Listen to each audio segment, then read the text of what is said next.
Hey guys, hope you're having a good weekend. I wanted to try and get this video out before the primary is coming up. But really, this topic of money and finances and politics, this is really evergreen content. This will serve you well to look back over before the general election and then elections beyond into the future. Um, Learning how to find some of this information on your own and not relying on advertisements and articles from magazines or whatever. Learning how to track the money yourself is a very good skill to have. So let's just jump right into it. I'm going to show you specifically where in Pasco County, and then also for statewide elections, how you could track political finances. If you live in another county, it should be a similar process. You might have to get some help to find exactly where to look on their websites, but pascovotes.gov is the site for Pasco County. Um, if you hover over candidates and then local candidates and committees, it will take you to here. So real quick, just do that real quick. Okay, so Pasco County. When you scroll down here, we're specifically looking at the 22 election cycle. It lists all of the current candidates and all the different races right now.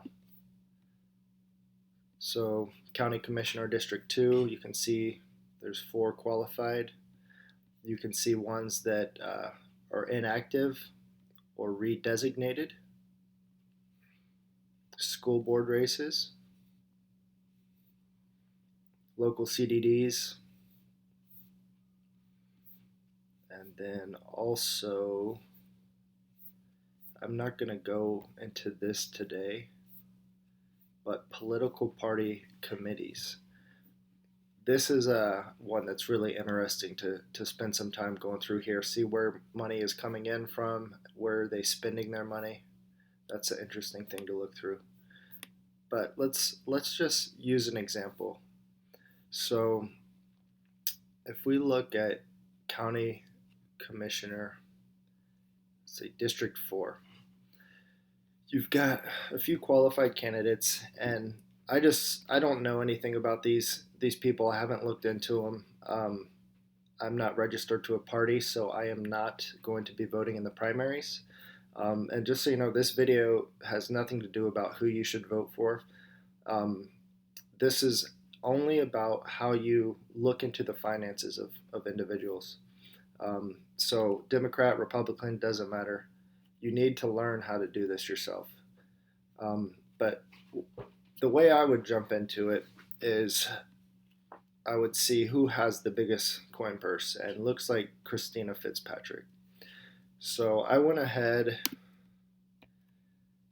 If you click on here, you could look at each of her financial reports, but you can also export all, and I've already done that just to save us a little bit of time.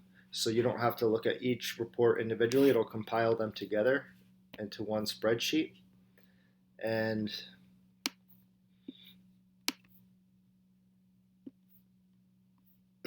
once you get it here, it's easier to play with. So this shows you contributions, expenditures.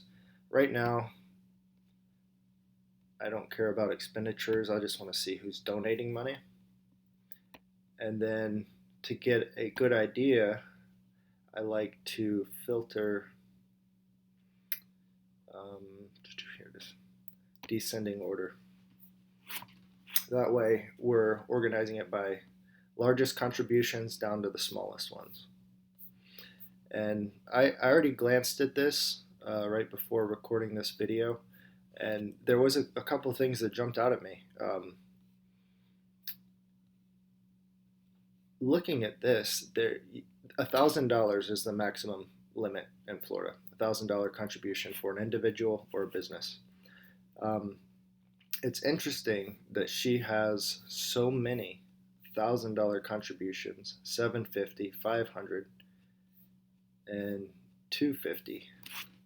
Um, Generally, you know, just blue collar people, regular voters, um, they're not making these large donations. These are typically businesses or wealthy individuals. And so if you zoom down to the bottom, you can see these ones 13, 20, 40, 50.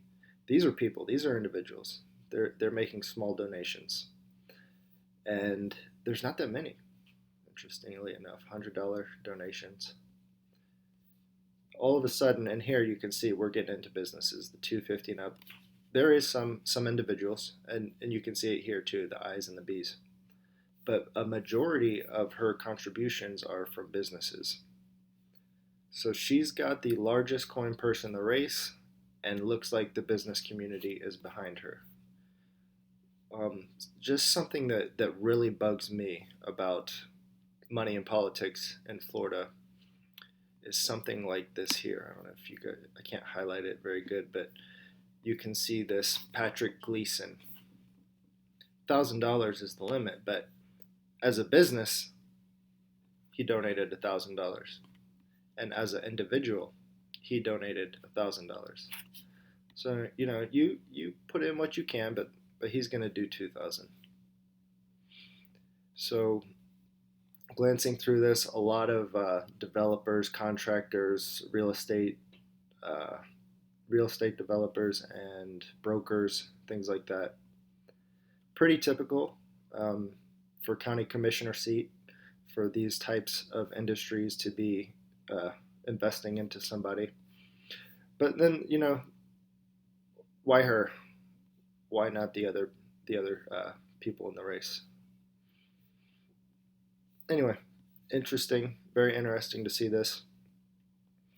I would recommend that you go through each candidate, get a sample ballot from your county election supervisor website, and see who's in your districts, and spend a few minutes, just go through there, see if anything jumps out at you as a red flag, or if there's something that you'd like to shoot off a question to them and ask them how they feel about certain companies that may be donating to their political campaigns.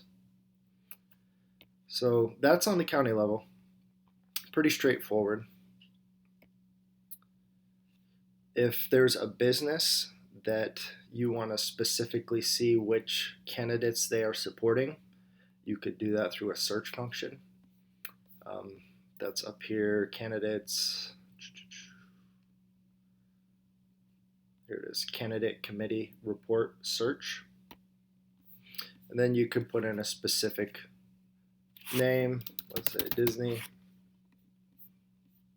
search, and then you could see contributing to the Republican rec. So that's handy. I find this way to be more useful because I'm more interested in the people locally to look at their specific financial reports. So that's local county level. Then you can go look at state races, statewide races. This is through myflorida.com, dos.elections.myflorida.com. You can find candidate list. The easy thing to do is Google candidates DOS Florida, and it'll be the first thing that pops up. This is very, very useful for several things. Before we jump into the finances, there's something I like to point out. You see all these people who are running unopposed. So that means in the primary, he's running unopposed. Nobody's going to try and take out Marco Rubio in the primaries, which is really sad. State reps, several unopposed in the primaries.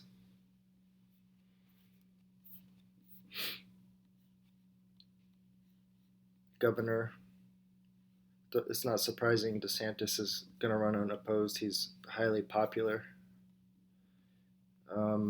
AG, Ashley Moody, unfortunately. We've got this is a really big race, actually. This is an interesting one. So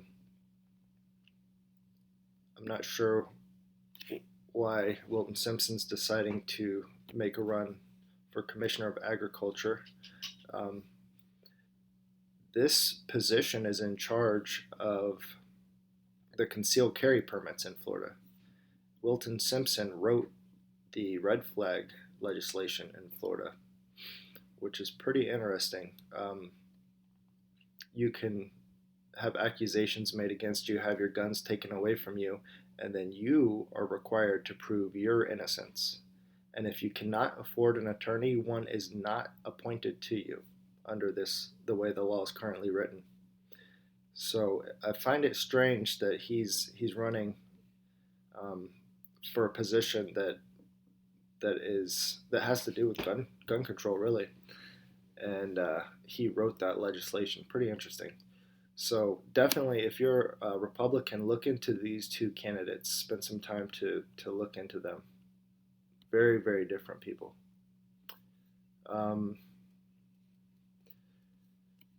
Public defender, unopposed. State senator. Now this is where it gets interesting. Not only are they unopposed in the primary, they're unopposed in the general. They are going to just go walk right into state senator's office without a single person voting for them. Another one. Look at this. There's like 10 of them. About 25% of our state senators will be unelected representatives. Let that just sink in. This is disgusting. State reps, same thing. Unopposed in the general. Unopposed general. Unopposed, unopposed, unopposed. Tons of them. Look at all these. If you are not happy with the state of your local and state elections, this could be one reason why. If you are not interested in running for office, that's fine, but find somebody who's willing, whether they want to be a politician or not. If they're just willing to put their name in the hat and at least make these people work for their election rather than just scoot right in without having to do anything, it could make a difference. So back to the finances. Let's look at my race.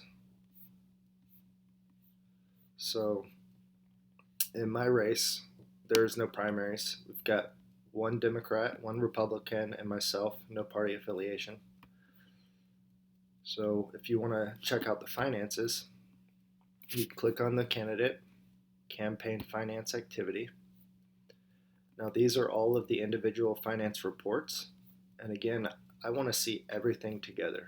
So at the bottom here, I want to see contributions, amount descending, submit query, and here you go. So Brian Staver, he has funded most of his campaign himself, which is really cool. That's neat. Then he has several individual contributors, a lot of small donations. Some of these are repeated. I don't know, maybe the way they did it on there, if they submitted online, like multiple $10 donations or something. But looks like mostly individuals. And then $1,000 from the East Pasco Democrat Club. Now, what's something that's interesting about this? I went to his website, and he's got a full team, like campaign manager, advisors, research, multimedia, treasurer, editors, volunteers. And he does not have he really doesn't have contributions from the Democrat Party. So to me, it just looks like they don't expect him to win this seat, so they're not putting funds into this seat. So they're still supporting him with manpower and helping him, get on the ballot and all that stuff. Um, but they're not. They're using their money somewhere else. It's just some strategy going on. That's nothing really there. It's just interesting to look at that. So that's the Democrat. Here's myself, campaign finance activity.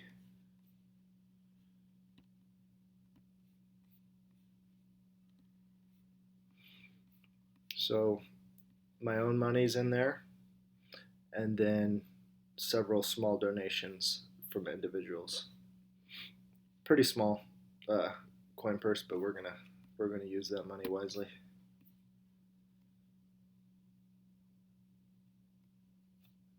And then this is the incumbent, Randy Maggard. What's interesting, I actually ran into Randy Maggard at a grocery store and introduced myself. We talked for a few minutes, and I don't have anything bad to say about him.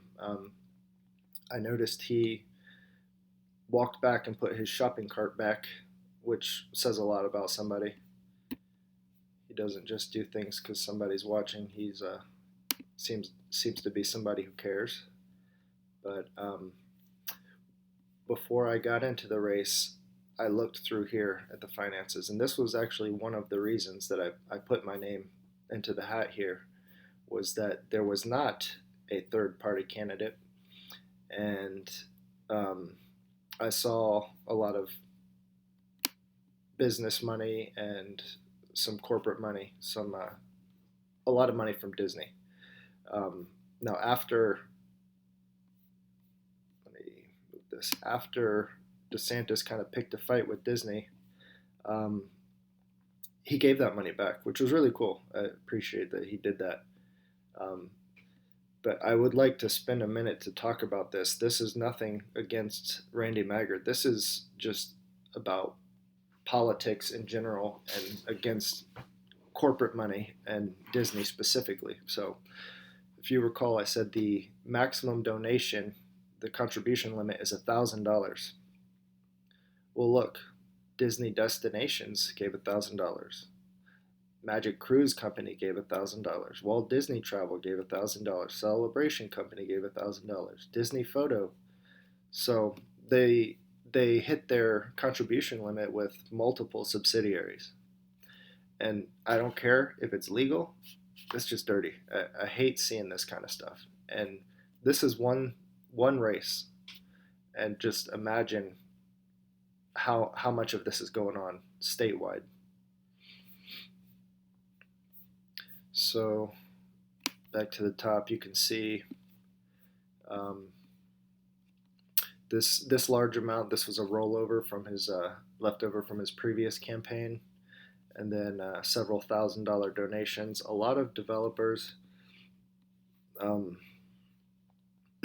contractors, pharmaceutical. I don't know what that is. It just says pharma. Several political committees, some agriculture, and then again, not a lot of individual donors in small amounts, mostly large donations.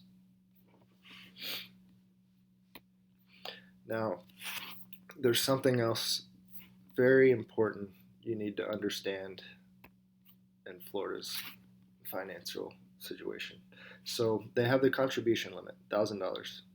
However, you can set up a political action committee, and these PACs have no contribution limits. I don't know what the point is of having this campaign finance law if you can just kind of bypass the laws and do it another way. It seems like it's worthless. Um, so you can see if you go to another search function on DOS elections is a committee database. So you can search candidates and you can search committees.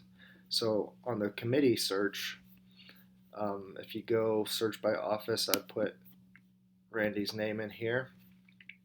He's not, he doesn't have a PAC, but maybe as a chairperson. And there you go. He is a chair of the Pasco PAC. So you run this report. Let's see.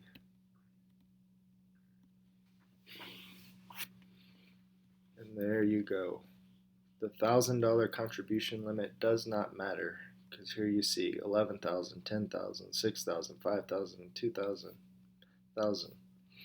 Now this is, these are larger contractors mostly, different political committees.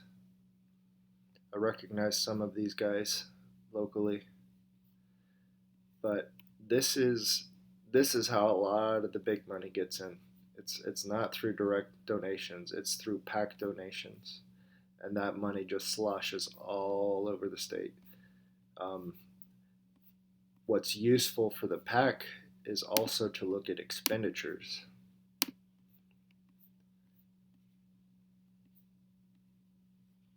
So this Pasco PAC that he's a chair member of, they've donated to Ashley Moody's campaign, Wilton Simpson's campaign, Randy Maggard's campaign. That makes sense. Daniel Burgess campaign. And this makes sense too when you start to look at these people's pages on who they're endorsed by, and they're all endorsing each other. It's like a circular endorsement, and they got things like this going on where they got big slush funds they can shift money around to. Essentially, your political campaign is a marketing initiative, and unfortunately, usually the most money wins when it comes down to marketing. And yeah, so there's that. Something else I'd like to show you guys. Let me see what this one is. So yeah, same thing. Let's look at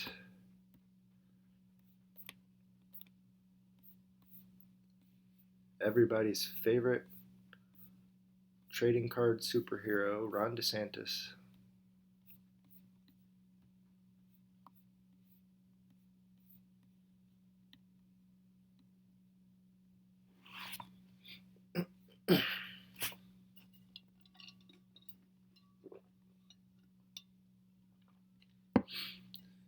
All right. So not sure what these first couple are. Those may be rollover funds as well. I'd have to look into that. And then the Republican, the parties are not. They don't have limits, so they are allowed to do these massive donations. What's interesting with DeSantis is to look at his PAC.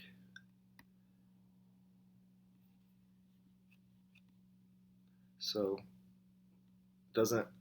when you search these, you have to do it thoroughly. So I know DeSantis has a PAC. It's not coming up. You have to click containing, not start with, and then you can find it. Friends of Ron DeSantis.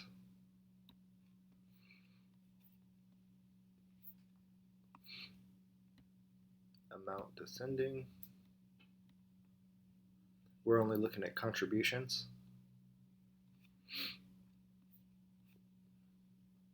And here you go. Contribution limits do not matter. Look at these million and multi-million dollar contributions.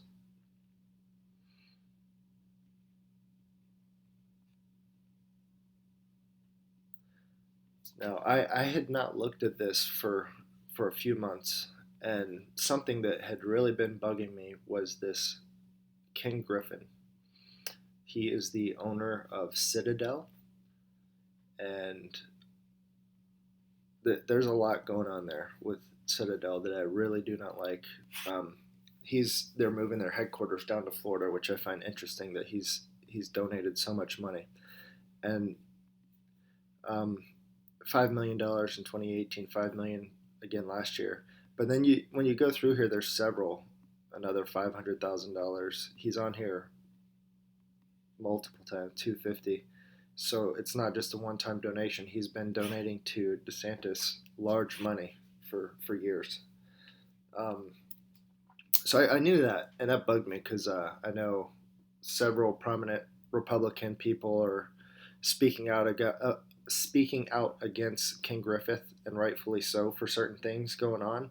And they even used his name to trash certain candidates in the primaries, while at the same time not saying anything about him donating money to Ron DeSantis. It's why is it okay over here but not over there? So there's this there's politics going on within the party too. If you're not part of the establishment club, it doesn't matter if you're Republican or not. If you're not part of the establishment, you will not get the same treatment and the same coverage that the establishment candidates will get. Um, Now, something that surprised me, I opened this up right before I started this video, and I saw this $10 million contribution from Robert Bigelow. And I was not familiar with that name right off the bat, so I Googled him, and you can see his profile here. He's out of Las Vegas. He owns Budget Suites of America, which kind of makes sense. Florida is a massive tourist economy, so that kind of makes sense. But also, he's into aerospace. Now, this caught my interest. He's provided financial support for investigation of UFOs and parapsychological topics, including continuation of consciousness after death. Now, that to me is a big red flag. That's a whole another rabbit hole to go down. Yuval Harari, World Economic Forum, Klaus Schwab, and Elon Musk, all those programs where they're working towards human evolution of humans, the hive mind, the Neuralink, that is a huge red flag for me. So I'm pretty interested in this now. I don't know if he's behind Ron DeSantis just for his hotel business. I'm sure they've got a massive amount of business in Florida, but that is interesting. You know, I probably will. Well, I'm not gonna say who I'm gonna vote for or anything like that. I'll keep that out of this video. But do your homework. The primaries are coming up. If you don't know about somebody, take a look at their finances. It'll give you a pretty good picture. Don't listen to advertisements for somebody. Don't listen to advertisements against somebody. Look at who funds them and who are their friends, and that'll tell you a lot. Um, if you want to be represented by the business class, if you want to be represented by the legal class, go for it. If you want to be represented by somebody that is like you, somebody that is more blue collar, it's easy to find those people, and this is an easy way to do it. And then if you like what you see on the financials, go check out their websites, their whatever promotional material they have, and try and reach out to them and try and get in contact with them directly. But anyway, that's it. Like I said, this will be useful for years to come. When you start to learn how to do this, you don't have to listen to what anybody says. You can go look for yourself and find out what's going on. So have a good weekend, and we'll have another video coming out soon.